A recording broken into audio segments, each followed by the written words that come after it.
सोचो, एक छोटा सा मंदिर का इलाका जहाँ हर साल लाखों लोग दर्शन के लिए आते हैं। लोग शांति, सुकून और आस्था के लिए आते हैं, लेकिन ऐसी ही जगह के नीचे जमीन में क्या कुछ छुपा हो सकता है?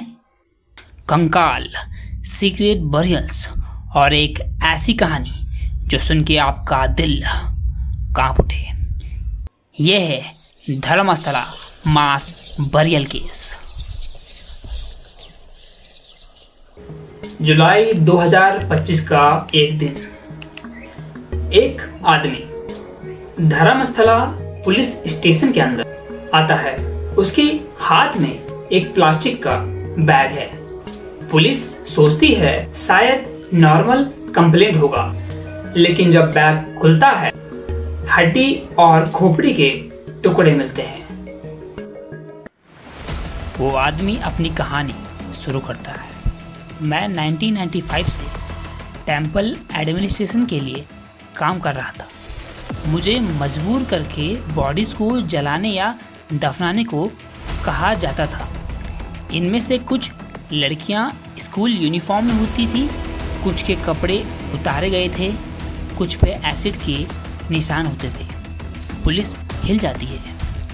ये कोई आम कंप्लेंट नहीं थी, ये एक हॉरर स्टोरी थी जिसमें असल कैरेक्टर थे। 4 जुलाई को एफआईआर होती है। 11 जुलाई को बेलथांगड़ा कोर्ट के मजिस्ट्रेट के सामने उस आदमी का स्टेटमेंट रिकॉर्ड होता है। वह कोर्ट में भी कुछ हड्डी के पीस दिखाता है और बोलता है, मैं सब जगह बताऊंगा जहां बॉडीज छुपाई गई थी, अगर मुझे प्रोटेक्शन दी गई। एक ही स्टेटमेंट ने कर्नाटका सरकार हिला दी। तुरंत एक एसआईटी स्पेशल इन्वेस्टिगेशन टीम बनाई गई। विस्टल ब्लोअर के मुताबिक 1998 से 2014 तक 13 अलग अलग जगह बॉडीज दबी हुई देखी। कई बार उसको धमकी मिली, अगर सच बाहर बोला तो तुझे भी जिंदा गाड़ दूंगा। उसने कहा कुछ विक्टिम्स लोकल मिसिंग गर्ल्स थी, कुछ के पास स्कूल बैग और चप्पल तक थी। इमेजिन कीजिए, एक पीसफुल टाउन और अंदर ही अंदर ऐसे राज दबाए जा रहे हैं। कुछ साइड पे मिट्टी के अंदर से हड्डियां मिलती हैं, एक स्कल भी। कुछ जगह से पेन कार्ड, चप्पल, रोब जैसे आइटम्स, लेकिन ज़्यादातर जगह कुछ भी नहीं मिलता।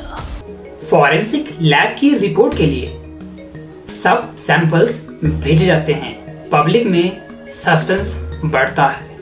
क्या ये सच है या एक बड़ी चाल? इसके बीच कुछ फैमिलीज भी सामने आती है। जैसे 2003 में मिसिंग हुई एक लड़की अनन्या भट्ट। उनके पेरेंट्स बोलते हैं कि शायद उनकी बेटी भी इन्हीं में शामिल हो सकती है। वुमेन्स कमीशंस और एनएचआरसी भी इंटरवन करती है। लेकिन फिर आता है एक ट्विस्ट। फॉरेंसिक टेस्ट एक स्कल पे देखता है कि जिसे विस्टल ब्लोअर ने लड़की बताया था, वह असलियत में एक आदमी का खोपड़ी था। 23 अगस्त को एसआईटी उसी विस्टल ब्लोअर को अरेस्ट कर लेती है। चार्जेस झूठ बोलना, फेक एविडेंस बनाना। अब सवाल बढ़ जाते हैं, क्या ये आदमी सच में सच बोल रहा था या फिर एक कॉन्स्पिरेसी रची गई थी किसी और को फंसाने के लिए? यहाँ से केस और उलझ जाता है। सितंबर तक एसआईटी खुदाई कर रही है, फॉरेंसिक रिपोर्ट्स पेंडिंग है और फाइनेंशियल एंगल भी देखा जा रहा है। कंप्लेन की अकाउंट में कुछ अजीब डिपॉजिट मिले। एक तरफ कंकाल और शॉकिंग कहानी, दूसरी तरफ विस्टल ब्लोअर की क्रेडिबिलिटी पर सवाल। सच क्या है? अब कोई क्लियर जवाब नहीं है। दोस्तों, धर्मस्थला का ये केस एक कोर्टरूम ड्रामा से भी ज्यादा मिस्टीरियस है।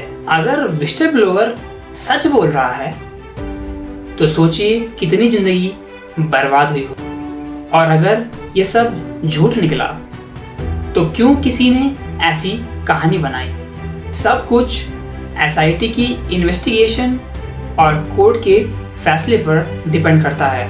आपको क्या लगता है, ये सच निकलेगा या सिर्फ एक मिस्ट्री बन जाएगी? कमेंट में जरूर बताएं, और हाँ, वीडियो को लाइक और शेयर करो, क्योंकि सच को छुपाना सबसे बड़ा पाप है।